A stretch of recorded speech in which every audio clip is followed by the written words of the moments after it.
আজ রাঁধবো বিয়ে বাড়ির ঝুরি আলু ভাজা। ভাজা বানাতে লাগবে শুধু কয়েকটা কারি পাতা। নিজের গাছ ছিল না তাই আনতে হলো চুরি করে। একবার ধরা পড়লেই এরা বেদম পেটাবে মোড়ে। চীনা বাদাম আনতে আমায় যেতে হলো চীনে। প্রাইভেট জেটে গিয়ে আবার চলেও এলাম ফিরে। অনেক হলো মজা, এবার রেসিপি বলি চলো। আলুগুলোকে গ্রেট করে ঠান্ডা জলে ঢালো। ঠান্ডা জলে ডুবিয়ে তুমি রাখো 1 ঘন্টা। এবার সাবস্ক্রাইব না করলে ভেঙে যাবে মনটা। 1 ঘন্টা পর জল থেকে তুলে জল ঝরিয়ে নিও। একটুও জল লেগে থাকলে তবে জাপটানো আলুই খেও। আলু ধোয়া জল না ফেলে গাছে ঢেলে দিও।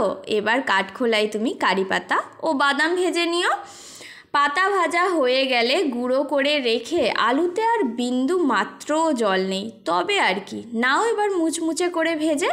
আলু ভাজা হয়ে গেলে নাও এবার মেখে 1 সপ্তাহের জন্য এবার রেখেও দিতে পারো ঢেকে। 1 থেকে 1.5 সপ্তাহ স্টোর করলে খারাপ হবে না মোটেও। একটা লাইক করে যেও, ভুলে যেও না একটুও। হাই গাইস, আমার এই কবিতার ছন্দের রেসিপিগুলো শুনতে তোমাদের কেমন লাগে সেটা অবশ্যই জানিও। আজকের মতো এই পর্যন্ত, দেখা হচ্ছে নেক্সট ভিডিও।